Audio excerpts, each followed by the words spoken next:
হাসপাতালের রাত মানে নীরবতা আর ভয়। কিন্তু তুমি কি জানো, কিছু হাসপাতালের ভেতরে এমন এক জায়গা আছে যেখানে মৃতরা ঘুমায় না, বরং জেগে থাকে। আজ আমি তোমাদের শোনাতে যাচ্ছি এমন এক সত্যভিত্তিক ভয়ঙ্কর গল্প, মর্গের আওয়াজ।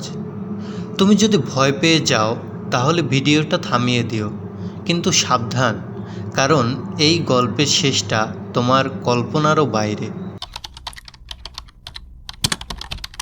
ঢাকার এক পুরনো সরকারি হাসপাতালের বেসমেন্টে আছে কয়েকটা ঘর, তার মধ্যে একটা মর্গ নাম্বার 3।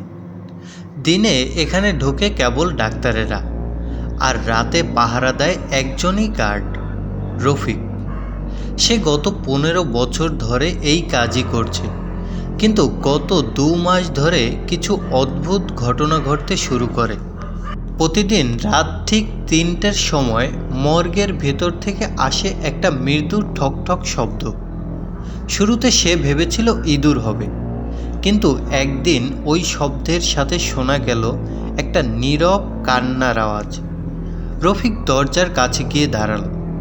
দরজার ফাঁক দিয়ে ভিতরে তাকাতেই দেখে মর্গের ফ্রিজারগুলোর একটা ঢাকনা ধীরে ধীরে খুলে যাচ্ছে। ভেতর থেকে বেরিয়ে এলো সাদা কাপড়ে মোড়ানো একটা দেহ। তারপর ধীরে ধীরে কাপড়টা সরে গেল।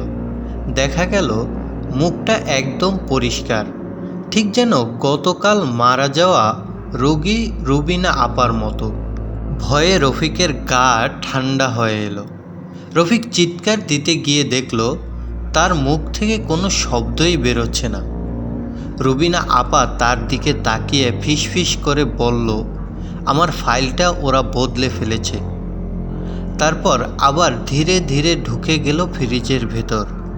পরদিন সকালে রফিক পুরো ঘটনা জানায় ডিউটি ডাক্তারের কাছে, কিন্তু ডাক্তার হাসতে হাসতে বলে, রুবিনা নামের কেউ আমাদের হাসপাতালে ভর্তিই ছিল না।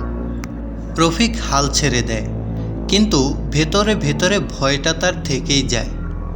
3 দিন পর হঠাৎ দেখা গেল হাসপাতালের রেকর্ড রুমে আগুন লেগেছে।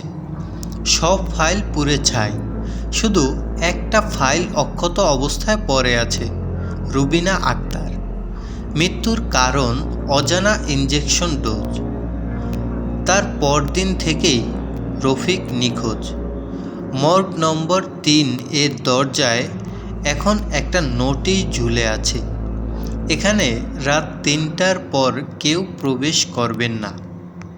এই গল্প থেকে আমাদের শিক্ষা নিতে হবে যে সত্যকে কখনো চাপা রাখা যায় না। সে মানুষের মৃত্যুর পর হলেও, যখনই হোক না কেন, মিথ্যের আড়ালে সত্যটা বেরিয়েই আসে। ধন্যবাদ সবাইকে।